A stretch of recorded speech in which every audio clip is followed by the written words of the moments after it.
오랜만에 같이 서로 인사하는 시간을 가져보겠습니다. 아까 전에 찬양할 때 주의 영광이 이곳에 가득하다고 했잖아요. 주의 영광이 이곳에 가득합니다 하고 서로 인사해 보겠습니다. 주의 영광이 가득합니다. 주의 영광이 이곳에 가득합니다. 주의 영광이 가득했습니다. 자, 이제 6째 인입니다. 네, 어린 양이 지금 6째 인을 떼자 하나님의 작정 가운데 그 질서의 우주가 지금 대혼란에 빠집니다. 네, 그래서 지금 큰 지진이 나고 별이 막 떨어지고 막 난리가 났습니다. 이 큰 지진이나 이런 자연에 대한 예는 이미 구약에서부터 계속해서 종말의 현상으로 보여지는 것들이었습니다. 우리가 어떻게 해석을 해야 되느냐? 마지막 때는 예수님께서 다시 오는 때라고 말씀을 드렸잖아요.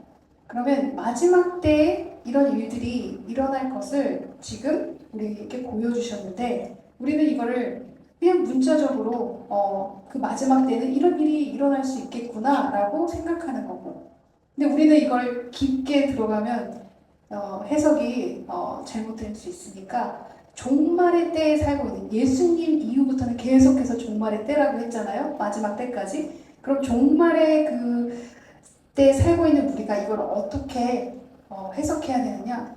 매 순간 우리에게 이러한 해, 별, 달이 떨어지는 사건들이 있을 수 있다는 것. 그래서 우리가 종말의 때에 더 경각심을 가지고 이것들을 왔을 때 우리가 어떻게 이거를 헤쳐나가고 또 승리할 수 있는지 우리는 이 본문에서 알 수 있습니다. 지진이나 이런 재해를 보면은요, 구약에서도 이미 많이 예표가 되어 있고, 그리고 신약에도 있는데 우리는 신약의 것만 보면 예수님께서 뭐라고 하셨냐면, 그날 환난 후에 즉시 해가 어두워지며 달이 빛을 내지 아니하며 별들이 하늘에서 떨어지며 하늘의 권능들이 흔들리리라. 예수님께서 마지막 때를 이렇게 예표해 주셨어요. 또 베드로도 얘기를 했어요. 그러나 주의 날이 도둑같이 오리니 그 날에는 하늘이 큰 소리로 떠나가고 물질이 뜨거운 불에 풀어지고 땅과 그 중에 있는 모든 일이 드러나리로다. 네. 이러한 일이 있으면 그때가 가까웠다 이렇게 알라고 알려주셨습니다. 그러나 우리는 그때가 언제인지 모르는 종말의 때에 살고 있는 우리는 이 본문을 가지고 지금을 살아가면 됩니다. 네. 나중에 예수님의 다시 오실 그때를 미리 겁을 먹고 그 징조가 지금 이건가 저건가 하는 불안에 사는 것이 아니라 주님께서 나에게 지금 충성하라고 하는, 내가 내 자리에서 어떻게 하나님의 아들로서 살아가야 하는지 오늘 본문 말씀을 가지고 적용을 하시면 될 것 같습니다. 자, 첫 번째 13절을 보면은요, 하늘의 별들이 무화과 나무가 대풍에 흔들려 선 과실이 떨어지는 것 같이 땅에 떨어진다고 얘기를 했어요. 이게 뭐냐면요, 겨울 대풍, 그러니까 겨울 큰 바람이죠. 그 큰 바람이 아직 덜 익은, 그 겨울에 익은 무화과예요. 그러니까 아직 이게 완전히 연그러지지 않는데 그 겨울 바람이 불어서 우두두두 그냥 떨어지는 거죠. 이렇게 우두두두 떨어지는 것처럼 지금 하늘의 별들이 떨어지고 있다는 현상이 무섭죠, 사실. 네. 이런 현상이 나타난다는 거고. 자, 14절에 가면 하늘은 종이 축이 말리는 것 같이 떠나가고, 여기서 떠나간다는 거는 사실 원래 원문에 보면 분리가 된다는 거예요. 그러면 여러분 두루마리를 분리하는 거예요. 반으로 예를 들어서 분리를 한다면 원래 말리던 성향대로 얘가 말리겠죠. 그걸 의미하는 거예요. 그러니까 하늘이 그렇게 완전히 뒤엎어지는 현상을 비유해서 지금 설명해 놓은 거고, 지금 각 산과 섬이 제자리에 있어야 되는데 움직이는 것들이 아니잖아요. 근데 이 제자리에 있어야 할 것들이 옮겨진다는 거예요. 움직여진다는 거예요. 어마어마한 이변들이 일어나고 진짜 큰 영향이 있겠구나 우리는 상상할 수 있어요. 그리고 보면은 땅의 임금들과 왕족들, 장군들, 부자들, 강한 자, 각종과 자주자가 굴과 산 바위 틈에 숨었다고 했어요. 지금 이 마지막 때에 계층을 막론하고 모두가 여기에 아무런 힘을 쓸 수 없는 거예요. 우리가 더 부자라고 해서, 더 권위자라고 해서, 더 능력 있는 자라고 해서, 강한 자, 임금이라고 해서, 왕족이라고 해서 하나님께서 그들을 살려주시고, 아니면 계층이 낮은 종들은 하나님께서 쓸어버리시고, 그것이 아니라 이 계층과 상관없이 이들 모두가 하나님의 심판 속에 놓여져 있다는 거예요. 지금 7계층이 나뉘어져 있잖아요. 이 모두가 동일하다는 거예요. 심판의 대상이 예외 없이 적용된다는 것을 얘기해 주시고 계세요. 그럼 우리가 본문에 나오는 현상들을 요약을 해보면은 이렇죠. 지진이 일어날 것이다. 해가 검은 털로 짠 상복처럼 검어질 것이고, 결국 그 말은 빛을 잃게 될 것이다. 달은 온통 피같이 될 것이고, 그리고 별들은 무화과 나무가 떨어지지 툭툭툭툭 다 떨어져 내려갈 것이고, 하늘은 반으로 갈라질 것이고, 산과 섬이 움직일 것이다. 여러분 딱 들으면 어때요? 장난 아니겠죠? 근데 여기에 우리가 두려워할 것이 없어요. 네. 왜냐하면 마지막 때 우리는 누구랑 있으면 돼요? 예수님이랑 있으면 돼요. 그럼 지금 우리가 순종해야 할 것들에 집중하면 되는 거예요. 여기서 이런 현상들에서 공통점을 우리가 찾을 수가 있는데요. 그건 뭐냐면 뭔가 흔들려지고 떠나가지고 분리되어지고 떨어지고 옮겨지고 뭔가 움직이는 걸 우리가 볼 수 있어요. 원래 그러지 않아야 할 것들이 움직이는 거예요. 결국 뭘 의미하냐면 이 땅에는요, 우리가 생각했을 때 견고하다고 생각하고 확실하다고 생각한 그 모든 것들이 하나님 안에서 심판 안에서는요, 그 어느 것도 견고할 수 없다는 거예요. 근데 우리는 너무너무 견고한 줄 아는 거예요. 이 세상이. 내 직장이, 내 가정이, 내가 살아가는 것들이 그 자리에 계속해서 견고하게 있을 것이라고 착각하고 그것을 더 견고하게 위해서 이기려고 하니까 분쟁이 찾아오고, 분쟁이 오니까 기근이 오고, 기근이 오니까 사망이 오고, 그래서 순교자가 되어야 한다고 지금 우리가 여기까지 배웠죠. 그런데 결국 이렇게 우리가 계속해서 이기려고 하면 하나님께서는 그 뿌리까지 다 흔들어서 별이 뚝뚝뚝 떨어지고 움직이지 않을 것 같은 산이 움직이는 이러한 기근이, 재난이, 고난이 우리에게 올 수도 있다는 거예요. 그러면 이렇게 움직이고 유하는 것들에 우리가 목숨 걸고 이 땅에서 살 필요가 없는 거예요. 그렇다고 여러분한테 불성실하게 살라는 얘기가 아니죠. 네?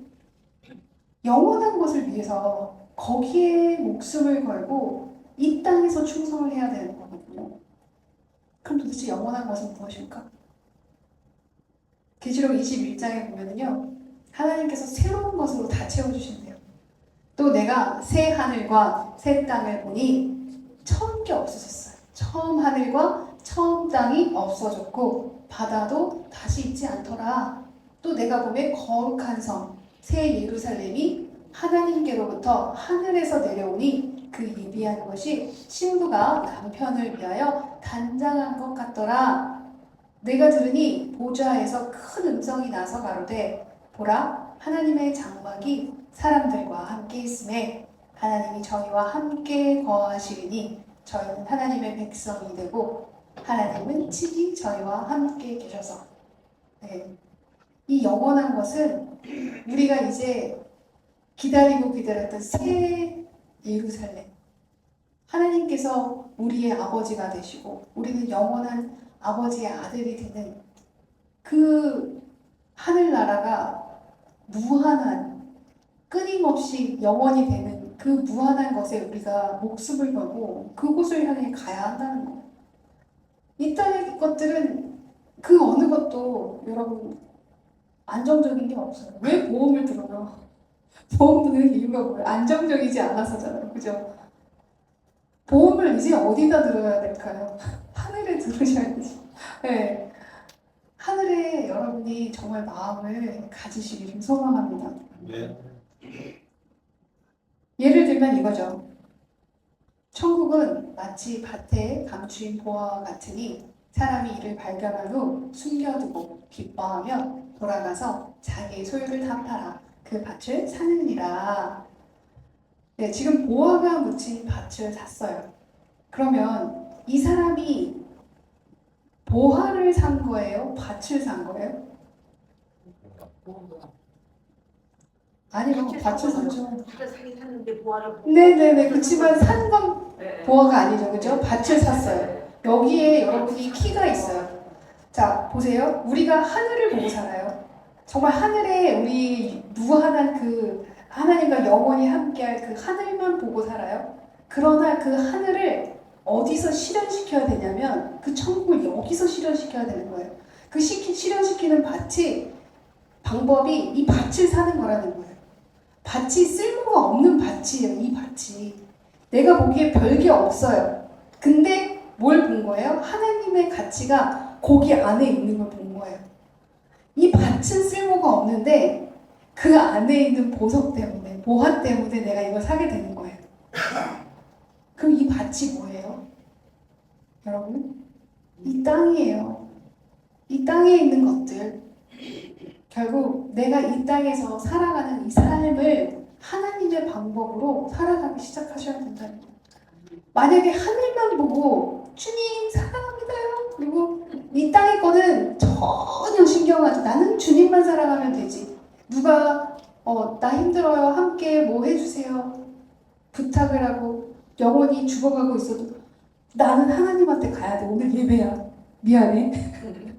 물론 예배 시간 중요하고 이러고 또 예배 안 올까봐 걱정되는데 어쨌든 그 얘기가 아니잖아요. 중요한 게 밭에 있다는 거예요. 결국 하나님께서는요 우리에게 하나님의 사랑을 하늘에서부터 공급을 받아서 이 땅에서 밭을 사라는 거예요. 우리가 봤을 때 진짜 별 볼 일 없는 사고 싶지 않은 밭을 사라는 거예요. 왜? 거기에 보화가 있다는 거예요. 그 밭이 누구일까요? 아니죠. 그 밭 없어 보인다니까요. 없어 보이는 정말 꼴 보기 싫은 내 남편일 수 있고요. 내 아내일 수 있고요. 내 자녀일 수 있고요. 나를 힘들게 하는 저 이웃일 수 있고요. 나를 힘들게 하는 어떠한 상황일 수 있고요. 근데 우리가 그 밭을 사는 거예요. 근데 어떻게 사느냐? 적당히가 아니에요, 여러분. 소유를 다 파는 거예요. 우리는 항상 적당히 하려고 하죠. 이 정도. 근데 내 소유, 내 것을 다 내어놓아 이 밭을 사라는 거예요. 오해하지 마세요. 여러분 가지고 있는 재산을 헌금하라는 얘기가 전혀 아니에요. 그렇게 얘기 들으시는 분은 없죠. 네. 이건 뭐예요? 내가 희생하면서까지. 결국 십자가예요. 내가 죽더라도 내가 이 밭을 위해서 내가 목숨을 걸고 내가 다 팔아 이 밭을 사겠다. 그랬을 때 그 안에 생명의 보화가 있다는 거예요. 이렇게 가는 게 정말 우리가 형통하게 사는 방법이라는 거예요. 그러면 우리가 이렇게 천국을 바라보고 천국을 땅에서 실질적으로 어떻게 누리는지 전달하는지 우리가 밭을 사면서 그 보화까지 얻게 되는 방법을 깨닫는 게 사실 성경에서 얘기하는 형통한 삶이라는 거예요. 우리가 생각하는 형통한 삶은 우리 요셉 얘기 좋아하잖아요. 네. 고난이 넘쳐서 팔려가서 노예 생활하다가 나중에는 극적으로 짠! 총리가 되었어. 이야 부귀 영화 그거지. 예수님 믿는 건 그거지. 그냥 한 방에 그냥 예수님이 그냥 빡. 우리 그거 보면서 하나님 믿으셨다면 여러분 거기에 빡 그 총리 이것 때문에 우리가 다 이렇게 생각하는데 그게 아니라는 거예요. 거기서 알려주시는 요셉의 얘기는 사실 하나님이 그 안에서 역사하시는 그의 삶을 통해서 알려주시는 그의 인생을 해석해 주시는 그 방법이라는 거예요. 여러분 함께 보셨으면 좋겠어요. 창세기 45장 5절에 당신들이 나를 이곳에 팔았으므로 근심하지 마소서, 한탄하지 마소서. 하나님이 생명을 구원하시려고 나를 당신들 앞서 보내셨나이다. 자, 이 상황이 뭐냐면 요셉이 총리가 되어 있는 상태에서 이스라엘 예루살렘은 거기는 지금 기근이 들었고 그 이삭과 이제 형제들이 다 어디로 와야 해요? 애굽으로 와서 이제 이 곡식을 구걸하러 온 거죠. 그러니까 요셉은 그 당시에 형제들을 보면서 그걸 느낀 거예요. 아하, 하나님께서 나를 예진작에 이곳에 오게 하셨고 이곳에 오게 하셔서 하나님이 이들을 구원케 하시기 위해서 생명을 전하게 하시기 위해서 앞서 보내셨구나 이런 해석이 됐다는 거예요. 네. 그 해석이 형제들을 봤을 때 해석이 된 거예요. 그 전까지는 해석이 안 되고 있었던 거예요. 요셉도. 이랬겠죠. 왜 내 삶은 이렇게 파란만장한가? 왜 이렇게 힘든가? 어려운가? 그래도 하나님 안에서 내가 끝까지 하나님을 붙들었으니 하나님께서 나에게 축복을 주시고 높여주시긴 했는데 왜 이렇게까지 하셨을까? 이해가 안 갔던 거예요. 50장 20절에도 보면 당신들은 나를 해하려 하였으나 하나님은 그것을 선으로 바꾸사 오늘과 같이 만민의 생명을 구원하게 하시려 하셨나니. 여러분 너무 중요해요. 여러분이 지금 어떠한 상황에 있는지 몰라요. 그러나 만약에 여러분이 억울하고 힘든 일을 당하시고 계시고 만약에 지금 핍박을 받으시고 계시고 누군가가 나를 해하려 했다. 그럼 지금 당장은 안 보이는 거죠. 근데 나중에 가서 보니까 아하, 하나님이 그때 나를 핍박하고 나를 해하게 하는 이 사람들로부터 뭔가를 이루시기 위한 계획이 그때 가서는 보이기 시작하는 거예요. 아하, 그들을 구원하시기 위해서 세상에 몇 년 전부터 나를 이렇게 훈련시키셨고 나를 이렇게 이 광야에 또 던지시기도 하셨고 또 구원하시기도 하셨고 또 누구를 만나게도 하셨고 그래서 이쪽 방향으로 삶이 이렇게 틀어져 갔구나. 제가 4, 5년 전만 해도 여기 올 줄 누가 알았겠어요. 그거잖아요. 그죠? 여기 오니까 이제서야 아하, 하나님이 이곳에 나를 부르셨어야 내가 내 죄를 깨닫고 내가 왜 그동안에 그렇게 광야 생활을 했는지 이제야 알겠구나. 네. 참 하나님 일찍부터 계획하셨구나. 바쁘셨겠구나. 네, 그런 생각을 하는 거예요. 요셉이 지금 형제들을 보니까 그게 헤아려지기 시작하는 거예요. 아하, 이거였구나. 그럼 여러분의 지금 갖고 있는 힘든 고난, 어려움, 핍박 왜 받고 있는지 분명히 하나님께서는 나중에 이거 알려주시려고 나 이거 회개시키시려고 나를 성장시키시려고 아들 되게 하시려고 하셨었던 거구나 하고 깨닫는 그 순간이 올 거라는 거죠. 요셉은요 여기에서 보면 어쩌면 육적인 것까지만 깨달았을지도 모르겠어요. 아, 이들이 궁핍하고 재난으로 인하여 기근으로 인하여 힘이 들고 굶주리니까 그들을 먹이시기 위해서 나를 앞서 보내셨구나. 그런데 우리가 이걸 영적으로 해석을 하면 어떨까요? 그들의 영혼을 구하는 거고 결국 그들만 영혼을 구하나요? 아니죠. 요셉도 사실은 여기 다 기록이 안 됐지만 그냥 제가 상상하기에는 저를 대입해서 보니까 낮아지지 않았을까라는 생각이 들어요. 왜냐면 항상 자기는 피해자라고 생각했을 거예요. 그죠? 왜냐면 팔았으니까 저들이. 그러나 여기에서 자기는 높은 위치에 있고 벌벌 떨면서 두려워하는 형제들을 보았을 때 무슨 생각을 할 수 있을까요? 왜 나는 진작 먼저 다가가지 못했을까? 저들은 두려워서 나한테 못 왔겠구나. 두려워서 나를 피할 수 있었겠구나. 근데 나는 내가 먼저 내려가서 내 자리에서 내려갔었으면 내가 저들에게 가까이 갈 수 있었을 텐데 우리가 피해자 코스프레가 너무 많아요. 누군가가 우리를 상처 주고 힘들면 내가 당했으니까 용서해 줄게. 나는 하나님을 믿는 자녀니까 내가 해줄게. 이게 마치 나는 의인인 것처럼 우리가 그럴 때가 너무 많더라고요. 그걸 저도 여기 와서 느낀 거거든요. 아, 내가 의인이 아니었구나. 교만한 척하고 있었고, 교만했고, 그리고 교만함을 숨기고 살았고, 교만하지 않은 척하고 살았구나를 깨달았다는 거예요. 그러니까 또 너무 웃으시죠, 신 목사님.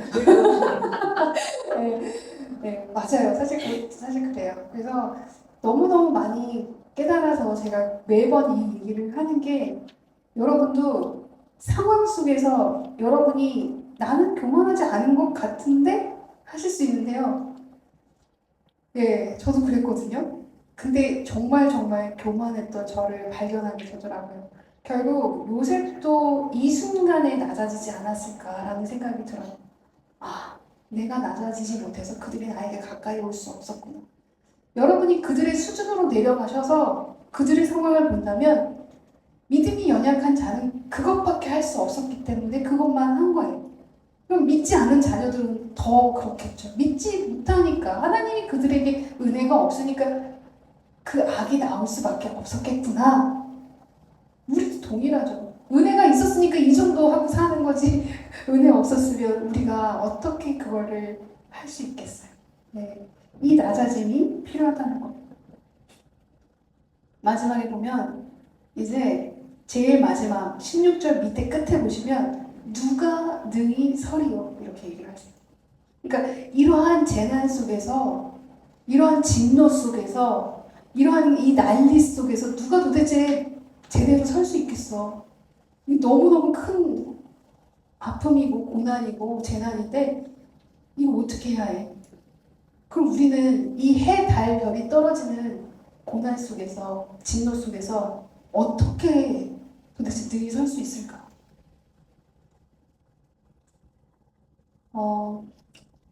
이 5번에서는 좀 많이들 읽히지 않은 챕터이긴 한데요. 에서의 후손인 에돔을 향한 하느님의 심판에 대한 내용이에요. 근데 여기 보시면은요, 너희 마음이 교만이 너를 속였대요. 이 정확하게 적어서 내가 이 말씀이 너무나 저를 찔렀는데요.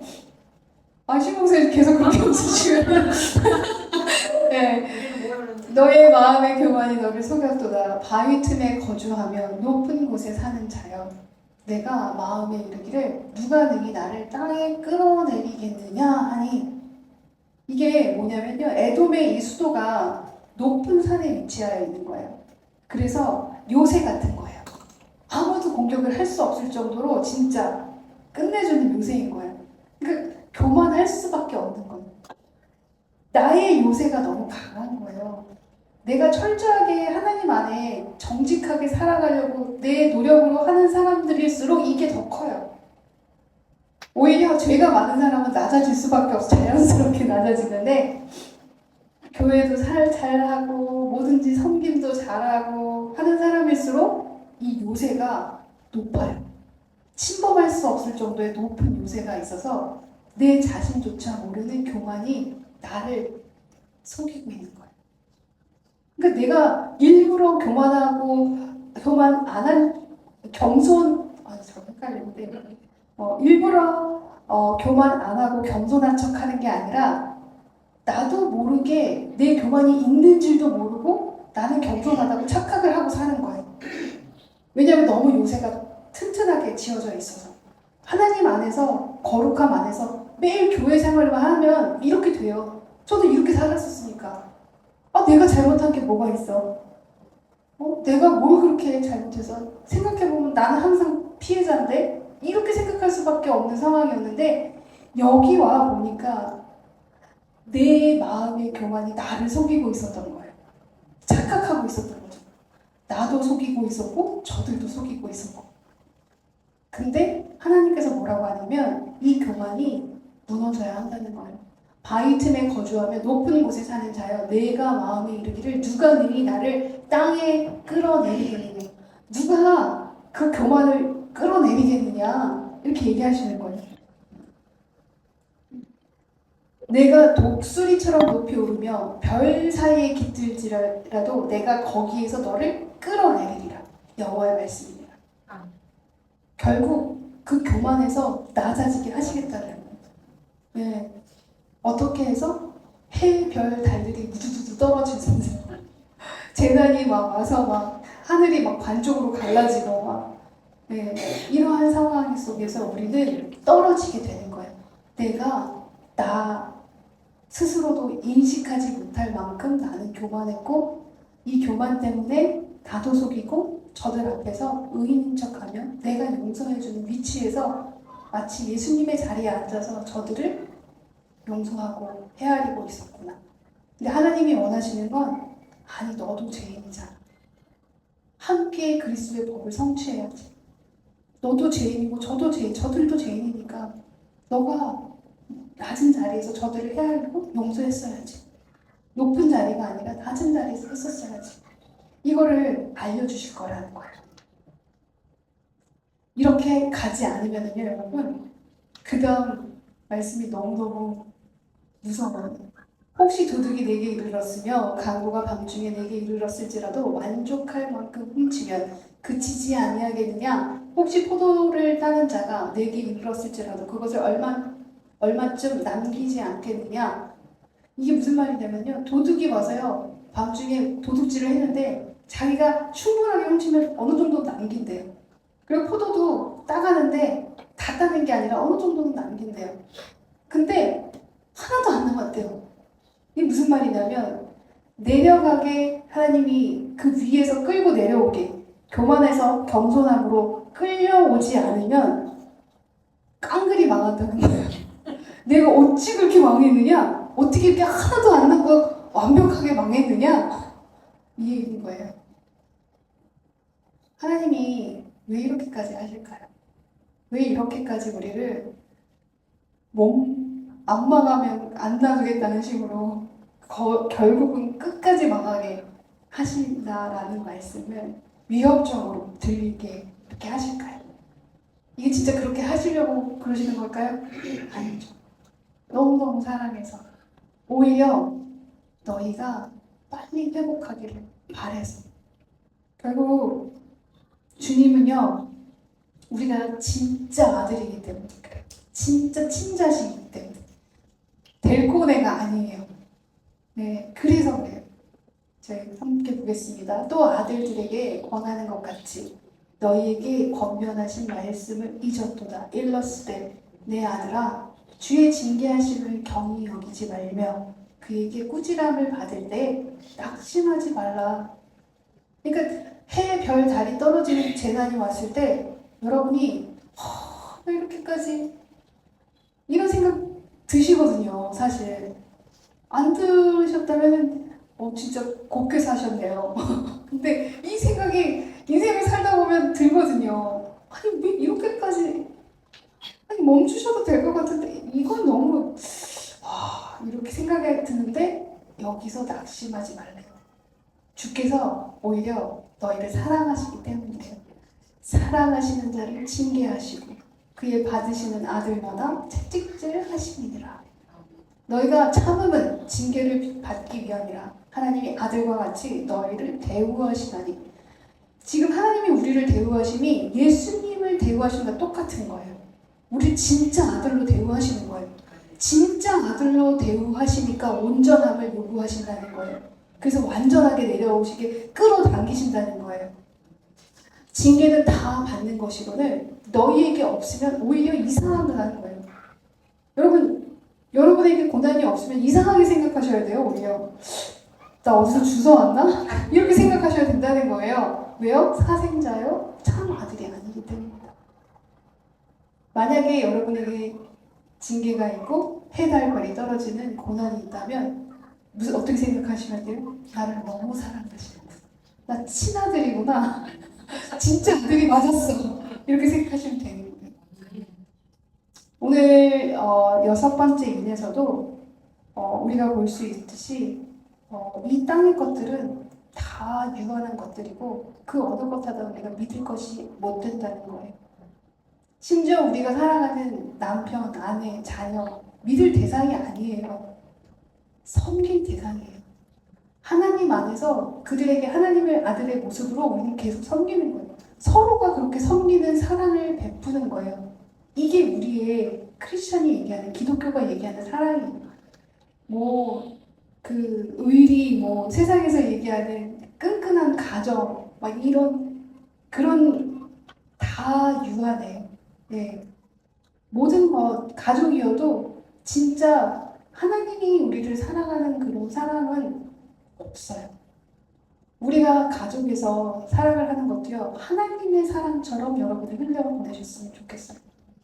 이제부터 여러분 어떠한 사건이 와도 이 해달발이 떨어지고 그냥 모든 세상이 뒤집어 엎어지는 그러한 고난이 와도 두려워하시지 않았으면 좋겠어요. 아멘. 왜요? 우리 참 아들이기 때문에. 아멘. 완전하게 우리를 세우시기 위해서 우리를 지금 고치시고 그리고 아들 삼아주시고 그리고 이제 진짜 밭을 사게 하시는 믿음을 주시기 위해서라는 거죠. 여러분 기억하고 나아가셨으면 좋겠습니다. 네.